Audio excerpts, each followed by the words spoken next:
Hello everyone, today let's look at the principles and the methods for planning IPv6 addresses. An IPv6 address has 128 bits. The leftmost 64 bits make up the network prefix, which can be further divided into fixed prefix and a subnet prefix. A fixed prefix is equivalent to a globally routing prefix, which is requested from an address assignment organization. This means that such a prefix cannot be planned by an enterprise. In contrast, a subnet prefix can be planned. The remaining 64 bits make up the interface ID, which identifies globally unique link interfaces. An enterprise can plan the subnet prefix and interface ID parts. Let's look at some basic principles in planning IPv6 addresses next. First principle is uniformity. All IPv6 addresses, whether they are network, user, or platform addresses, must be planned in a unified manner. The second is semantics. IPv6 addresses must be attached with semantic meanings. Address type belong network and the administrative region. This facilitates address tracing, network management, and traffic control. The third is readability, meaning that IPv6 addresses must be easy to read. Because IPv6 addresses are written in hex notation, it can be difficult for us to read and use. To help get around this, it's best to plan addresses separately with 4 bits as a group. In this way, we can easily identify any changed part or part that needs to be encoded. In addition, addresses planned like this are also simple in expression. Fourth, uniqueness. IPv6 addresses include globe unicast addresses, unique local addresses, and link local addresses. A globe unicast address is globally unified. A unique local address is equivalent to a private IPv4 address. A link local address is also globally unique, but used only by the local link. Considering that the IPv6 address space contains sufficient addresses, we recommend using global unicast addresses for planning, because it is inconvenient to ping or access a link local address from an external network. This, however, is not a fixed rule. Enterprises can choose address type based on their real-world situations.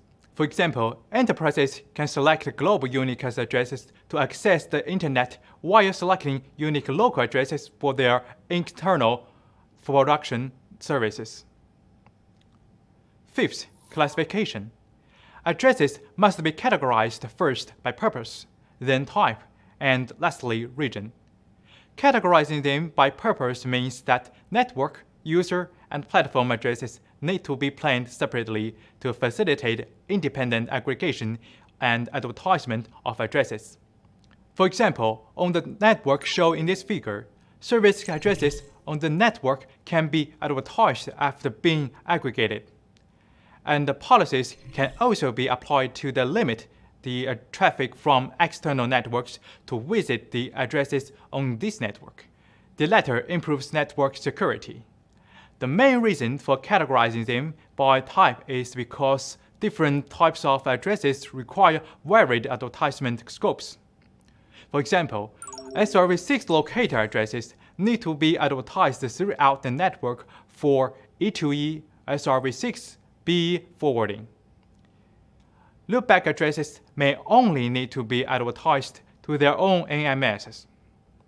Link interface addresses may need to be advertised to other hosts in their own HTTP areas. Categorizing them by region is mainly for the purpose of management. Since an upper-level organization needs to manage the addresses of its lower-level organizations, addresses allocated by region can isolate different regions. 6. Hierarchical aggregation. Route aggregation is a core capability of IPv6. As such, addresses must be hierarchical and aggregatable when being planned. An aggregated route can be advertised in a routing area on the entire network. In this way, devices only need to learn the aggregate route rather than all specific routes throughout the network. This exponentially reduces the number of routes to be learned, simplify the network. Another benefit is that routing policies and the traffic control can be implemented across different networks. Furthermore, if route flapping or another fault occurs in one IGP area, this fault is effectively isolated from other IGP areas. This figure shows an example of hierarchical address planning. The backbone network and the metro network are each allocated with independent area space. On the metro network, aggregation and access devices are further allocated with an independent address space through the aggregation and access networks, respectively. 7th, easy to use. We should take future service application into account when planning addresses. For example, SRHs that contains SRv6 locator addresses need to be extrapolated during SRv6 TE tunnel forwarding, increasing the payload of service packets. This makes forwarding less efficient. Therefore, SRHs need to be compressed. During address planning, compressible parts should be grouped together to facilitate compression. Taking another example, future services may require deterministic SLA assurance. A network needs to be sliced to meet this requirement. When addresses in different slices need to be aggregated, sliced ID need to be put in place during address planning. 8th, security. During addresses planning, source tracing information needs to be added to addresses to facilitate future address tracing. In addition, some traffic filtering scenarios also need to be considered during address planning for the sake of security. 9th, extensibility.